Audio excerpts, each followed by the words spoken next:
দাসপুর ১ নম্বর ব্লকের অধীন দাসপুর ২ নম্বর গ্রাম পঞ্চায়েতের সাগরপুর গ্রামের বাসিন্দা সঞ্জিত রানা মাঝবয়সী মানুষ।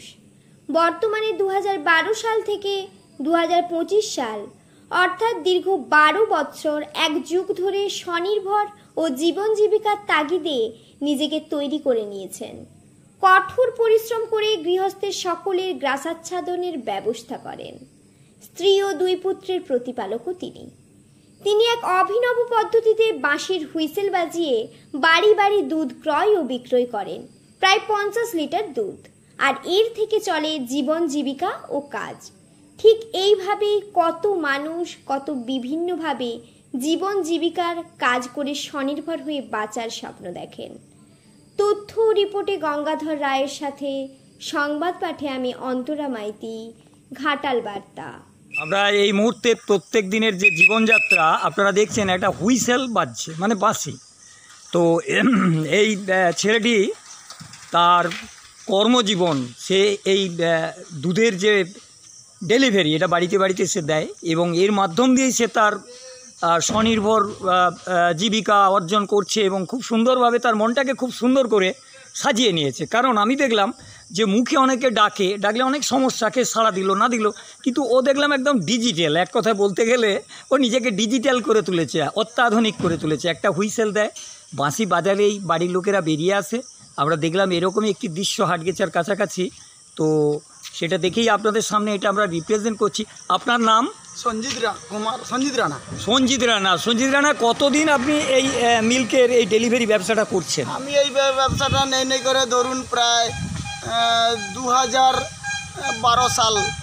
2012 থেকে 25-13 বছর। এই 13 বছরে আপনার লাভ কীরকম হচ্ছে? লাভ মোটামুটি। এখানে একটা কথা আছে, আপনারা যেহেতু ডিজিটাল পদ্ধতি বলছেন, সেই ডিজিটাল পদ্ধতিতে আমি কাজ করেছি। আমি এর আগে এই দেখুন উনি হুইসেল দিয়েছিলেন, ইতিমধ্যেই একজন নিয়ে গেছেন দুধ, আরেকজন গৃহস্থ বেরিয়েছেন। এর আগে আমি তিনি আবার এরকম কাজ করেছি, জলকাটা থেকে রাজমিস্ত্রি ইত্যাদি ইত্যাদি। কিন্তু এখন এই ব্যবসাটা কি আমাকে কাজের জন্য খুঁজতে হয় না, আমি জীবন জীবিকার মধ্যে প্রতিদিন একটা কাজের মধ্যে থাকি এবং আমার সংসারটা জানাদানা প্রকারে মোটামুটি ভালো। সারাদিনে কত লিটার দুধ বিক্রি হয় মোটামুটি? আপনি ধরে রাখতে পারেন কম বেশি 50-55। এই দুধটা কালেকশন কিভাবে হয়? আপনাদের মতন সামান্য এইসব গ্রামের মধ্যেই মেয়েরা যা গরু চাষ করে, এই গরুদের কাছ থেকেই আমরা দুধ মেপে লিটার মেপে নেবো, আবার লিটার মেপে মানুষের বাড়িতে বাড়িতেই দিয়ে চলে আসবো। আচ্ছা, এর মাধ্যমেই হয়? এই মাধ্যমে। আপনার এখান থেকে মোটামুটি গড়ে মাসে কীরকম রোজগার হয়? না সেটা বলা সম্ভব না। সেটা বলা হয় নিশ্চয়ই উচিত না। চলে যায়। জীবন জীবিকাটা আমার আগের চাইতে স্বাভাবিক হয়েছে। আপনার কে কে আছেন? আমার 2 ছেলে, বাড়িতে স্ত্রী আছে। ওনারা কি করেন?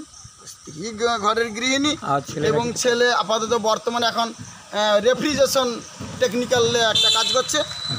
আর ছোট ছেলে সে এখন মাধ্যমিকে এবছর। আপনারা দেখলেন যে একেবারে ছাপোষা জীবন, মধ্যবিত্ত পরিবার, ওনার বাড়ি সাগরপুর। উনি এইভাবেই একটা জীবন জীবিকা চালাচ্ছেন এবং ভালো লাগলো যে তিনি নিজেকে ডিজিটাল করেছেন এবং অত্যাধুনিক পদ্ধতিতে বাঁশি বাজিয়ে বেশ কিছু গ্রাহককে তিনি ডেকে এইভাবে দুধ পরিবেশন করছেন। আমি ঘাটাল থেকে ঘাটাল বার্তা সরাসরি আপনাদের সাথে। নমস্কার।